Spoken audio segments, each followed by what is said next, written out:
Formula One has always been about speed, precision, and the relentless pursuit of victory. But sometimes, ambition crosses the line. Two scandals shook the sport to its core. One involved an intentional crash, the other, a stolen playbook. This is the story of Crashgate and Spygate, Formula One's greatest controversies. 2008, the Singapore Grand Prix, a night race shimmering with glamour, pressure, and desperation. Fernando Alonso, starting 15th, looked out of contention until chaos struck. On lap 14, Nelson Piquet Jr. slammed into the wall.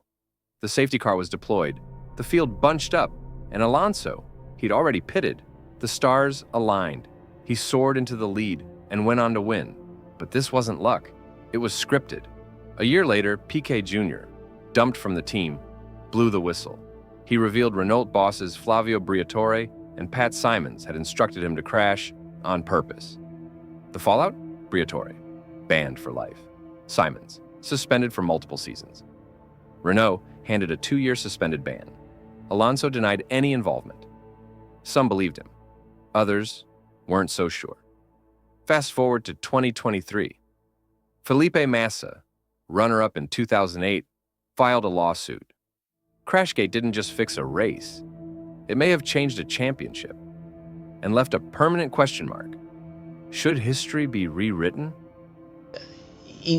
Sometimes it's very important to say that I didn't really decide after 15 years, to go back and to put together, a big team of lawyers from many different countries, not only Brazil, but Brazil, England, France, Switzerland, USA,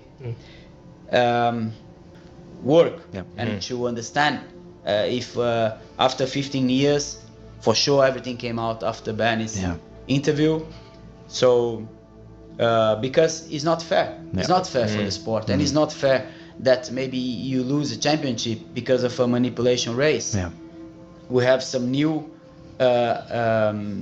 news, argument that after Bernie's interview came out, also after Charlie Whiting's interview about Max Mosley documentary, that they knew in 2008 and they didn't wanted to open the case, to investigate the case, not to destroy the name of Formula One.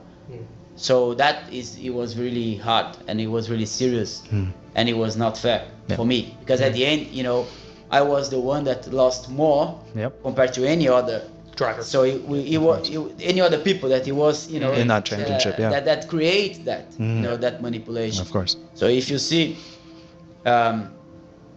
Flavio Briatore had a punishment that he was out of Formula One forever. After 2 years, he gained and he could work in Formula One. Pat Simons had a punishment for 5 years out of Formula One. After 2 years, he was already working in Formula One. Renault. Renault had they're supposed to be disqualified in the construction championship in case in the next 2 years they don't do anything wrong. To be honest, is Alonso won the race, so he still have the points and the victory, and Nelsinho also, after he didn't have any punishment. So it's fair. That's fair. If Crashgate was sabotage, Spygate was espionage. In 2007, F1's fiercest rivalry, Ferrari versus McLaren, spilled into the shadows. Ferrari engineer Nigel Stepney leaked over 700 pages of secret documents. Technical data, car designs, strategies. His contact? McLaren's chief designer, Mike Coughlin. The leak was discovered. McLaren denied everything. But then, emails between Alonso and teammate Pedro de la Rosa surfaced. The data had been circulated. McLaren knew. It's now become clear what was going on. Ferrari's Nigel Stepney was leaking all sorts of information to his old friend, the McLaren chief designer Mike Coughlin. Both were disaffected with their jobs. Coughlin would glean information on the Ferrari and then pass it on in emails to McLaren's Pedro de la Rosa, who himself drove for Coughlin when both were at Arrows. It wasn't exactly cloak and dagger stuff. Things like, "Do you know the red car's weight distribution?" Pedro asked. But it's phrases like, "It's important for us to know so we can try it in the simulator," that suggests McLaren got some competitive advantage out of it. De la Rosa kept Fernando Alonso in the loop as to who was leaking the Ferrari secrets. Indeed, when discussing what gas to inflate the tyres with, Alonso himself stressed that McLaren should use what they learned from Ferrari. Quote, "It may be the key. Let's hope we can test it during this test." Now, it's this kind of technical chatter that's common between F1 teams and drivers. You can't stop old friends talking. But for Alonso and De La Rosa to put it into writing is breathtaking in its naivety. Ron was made aware of the email's existence during an argument with Alonso in Hungary following the infamous pit lane hold-up with Lewis Hamilton. The FIA's response? A record-breaking $100 million fine.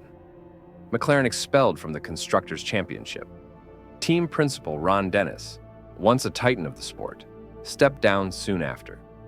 Alonso left the team at the end of the season. The damage? Irreversible. Flavio Briatore's lifetime ban was eventually overturned.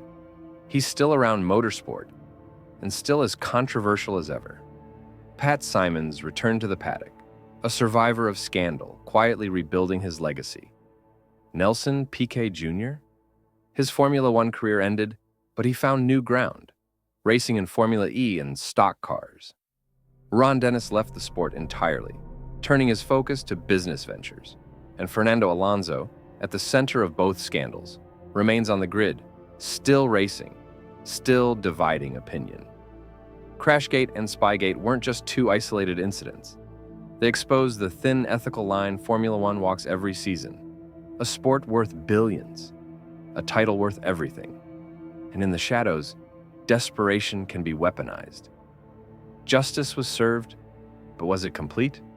Were others protected? Could it happen again? In an era of AI, data hacks, and coded team radios, who's to say it hasn't? In Formula One, the fastest car doesn't always win.